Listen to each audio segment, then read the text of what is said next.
marcher dans l'humilité,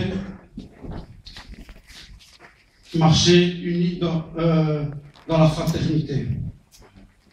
Et ça, c'est important pour l'Église. C'est vrai qu'on a été combattu, mais maintenant, c'est fini. Parce que nous savons une seule chose. La parole de Dieu dit que c'est plus moi qui combats mes ennemis, mais c'est qui combat mes ennemis? C'est Dieu lui-même. Amen. Amen. Et si Dieu combat mes ennemis, la seule chose que je dois faire, c'est de prier. Afin que mes ennemis, et quand je parle de mes ennemis, ce n'est pas de la chair, ni de sang, mais mes ennemis, c'est spirituel. C'est les esprits méchants. C'est les esprits qui ne confessent pas le nom de Jésus. Et quand il se met au travers des fidèles, il met la confusion, il met la pagaille. Alors, moi, ce que je vais dire, je vais lire un petit verset. Donc, c'est Philippiens, chapitre 1, verset 27. Amen. Amen. Tout le monde là? Amen. Je vais le lire. Ou tu veux le lire? Tu veux le lire? Ouais, si vous voulez bien. Tu peux le lire alors. Philippiens chapitre 1, verset 27. Je lis la parole du Seigneur. Seulement, conduisez-vous d'une manière digne de l'évangile de Christ, afin que soit que je vienne vous voir, soit que je reste absent, j'attends de dire de vous que vous demeurez ferme dans un même esprit, combattant d'une même âme pour la foi de l'évangile. Amen. Amen. Pour vous asseoir.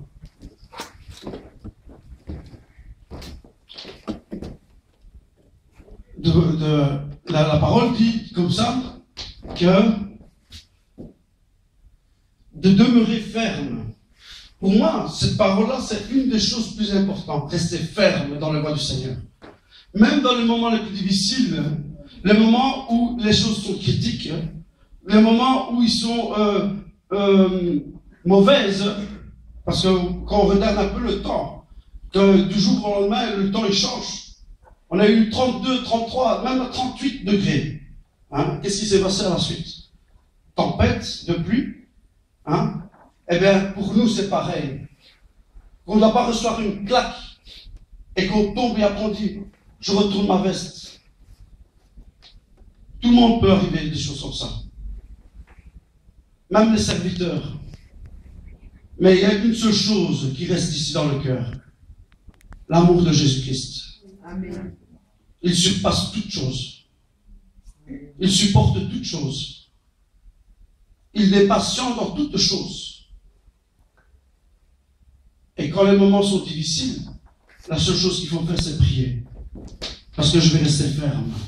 Je vais m'accrocher sur le rocher qui est Jésus-Christ. Et le rocher, Jésus-Christ, c'est celui qui va m'amener plus loin avec lui. C'est dans la prière. Comme le pasteur, l'apôtre Dominico a dit, c'est dans la prière, dans le jeûne et dans la parole que tu grandis. C'est rien que dans ça. C'est pas autre chose. Le monde peut t'offrir tout ce que tu veux. Si on regarde un peu l'histoire de Jésus-Christ, pendant qu'il était dans le jeûne, hein, il dit qu'il a été transporté dans le désert. Hein, et il fut tenté plusieurs fois, à plusieurs reprises. Mais il n'a pas retourné sa veste. Parce qu'il est le Fils de Dieu. Il est le roi des rois. Mais sur terre, il montrait le bon exemple pour chacun d'entre nous à être un bon exemple, comme Jésus-Christ a été sur la terre. Et c'est pour cela que je vous dis aujourd'hui, c'est de marcher dans l'humilité, même dans les moments les plus difficiles, dans les moments les choses qui sont plus dures, hein, comme la pierre, c'est de le supporter et aller de l'avant du Seigneur. Amen. Vous savez, si on regarde un peu l'évangile de paix, l'évangile de Jésus-Christ, c'est aussi qu'on a venir sois bien avec le Seigneur. L'avenir avec le monde, tu as perdu tout d'avance.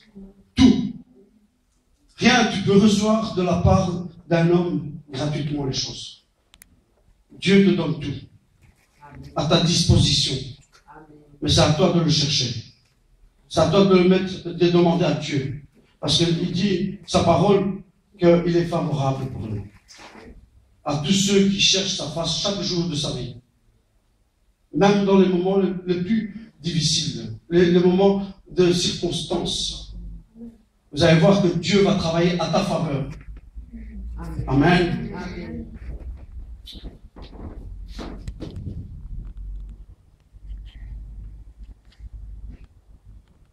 Et alors, ce qui est aussi important ici, c'est le combat.